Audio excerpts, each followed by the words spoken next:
Hello, friends, and welcome back to r/Tales from Retail. And it's time for another set of stories about crazy people. But before we start, don't forget to subscribe to this channel and turn on notifications, so if you're new here, you don't want to miss a new video every single day. Our first story today. Sir, the printer in this box is completely different from the one you bought.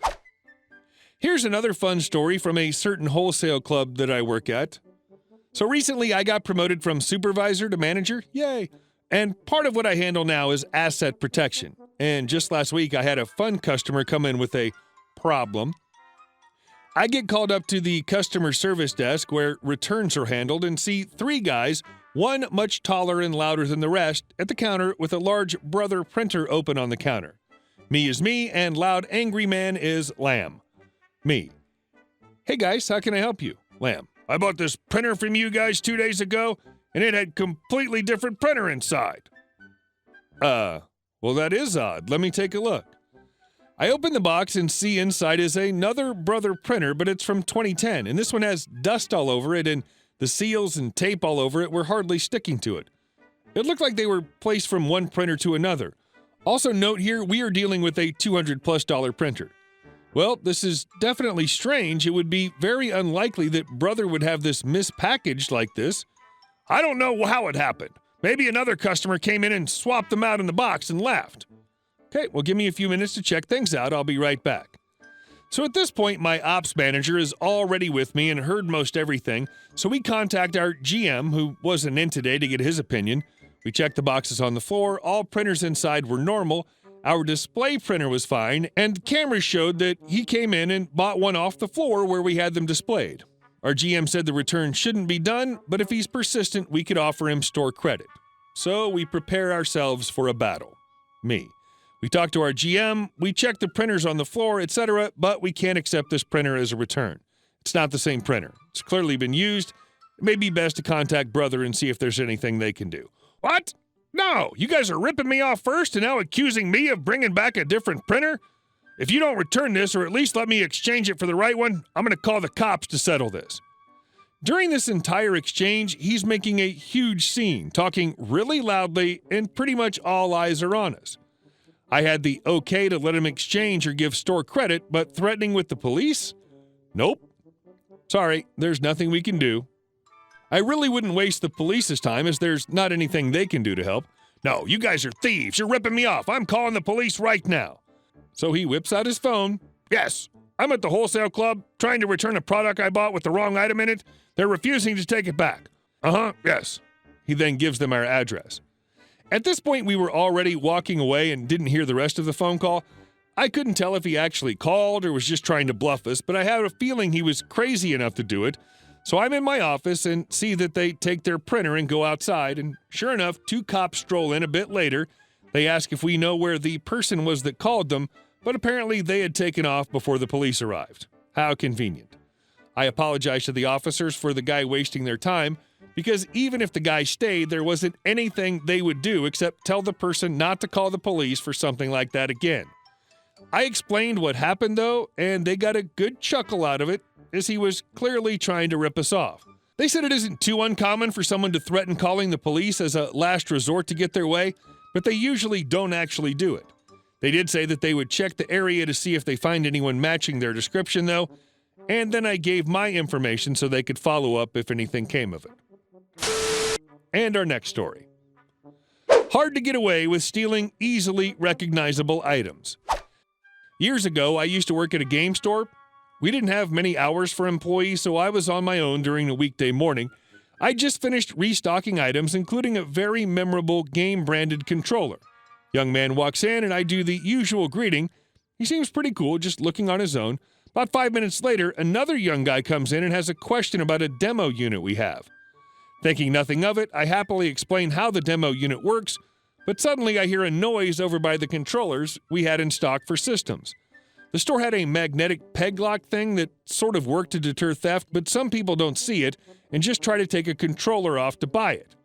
I figured that's what happened, so I excused myself from the demo unit guy to assist the first guy. Demo unit guy tries a little too hard to call me back, which is when I get suspicious. I go to controller guy and play the polite employee, asking if he needs assistance with the controller, and just for fun, in case he's legit, pointing out some other cool controller options. Which is when I noticed the very unique game-branded controller I had literally just put out less than an hour before is missing from its hook. I also see the recognizable corner of it sticking out from the opening of his messenger bag. So I go into great detail explaining how this controller looks to the guy whose eyes are twitching back and forth looking for an escape route. I end my description with, "It looks just like the one you have in your bag." He panics, demo guy panics, they both run out the door. I also run and watch them hop into a car. I was close enough to get the license plate number before they left.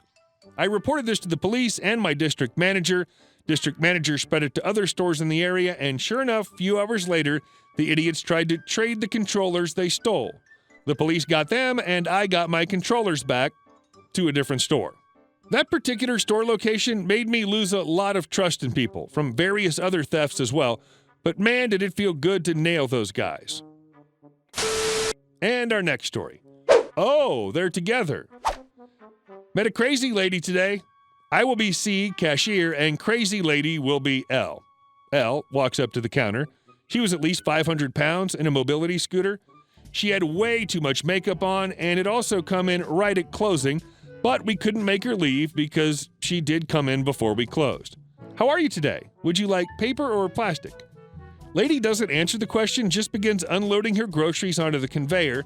There were maybe $300 worth of assorted snacks, chips, cookies, frozen food, etc. Keep that price in mind. It'll be important later. So I begin checking the items out and bagging them. "Oh, just so you know, that stuff is all together." I wasn't sure what she meant, so I nodded and said, "Okay." I was hurrying up the transaction because we couldn't start closing until all the customers left, and I was tired. "Okay, so that'll be $300, miss." I don't remember the exact amount. "Excuse me?" "That'll be $300. I told you they were together. Why did you charge me for all of them?" "You're buying all these items, is that correct?" "No, they're together." "I'm not sure what you mean. It's now 15 minutes past closing time, and we haven't been able to close up yet because of this lady. They're together. Why are you charging me for all of them?" "Miss, You know what? You obviously don't know what you're doing. I would like to speak to the manager." The manager sits near all the registers and has been watching this whole situation unfold. Manager will be M. M. "What seems to be the problem, miss?" L. "Oh, this idiot right here is charging me for all these things, when I clearly told him they were together." My manager didn't seem to understand it any better than I did. "I'm not sure what you mean, miss." "Oh, you don't know either? Is the owner here?" "No, I'm afraid he left for the day. Is there an issue with our store? There's another one 2 blocks down the road.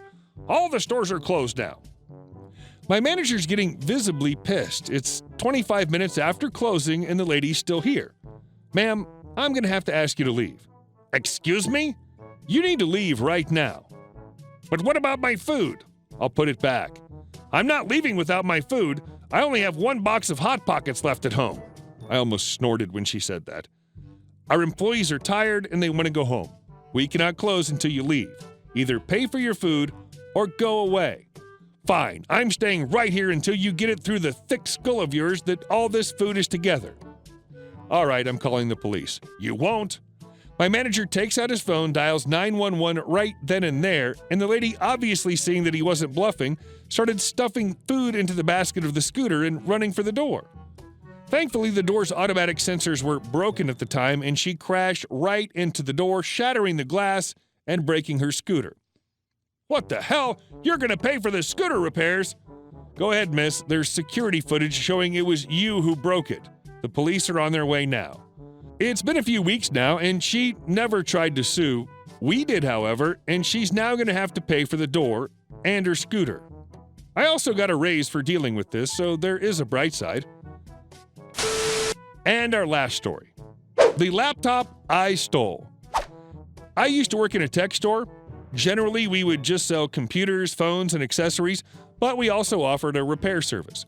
One day, a man came in with his laptop. He wasn't sure why it stopped working, but he wanted us to diagnose what was going on. Easy enough.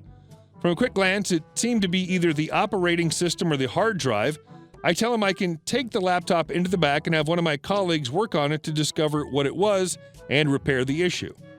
He seemed pleased with us, but less pleased with the fact that it could take 5 to 7 working days, particularly busy because of all the schools and colleges were getting additional funding for new computers and laptops.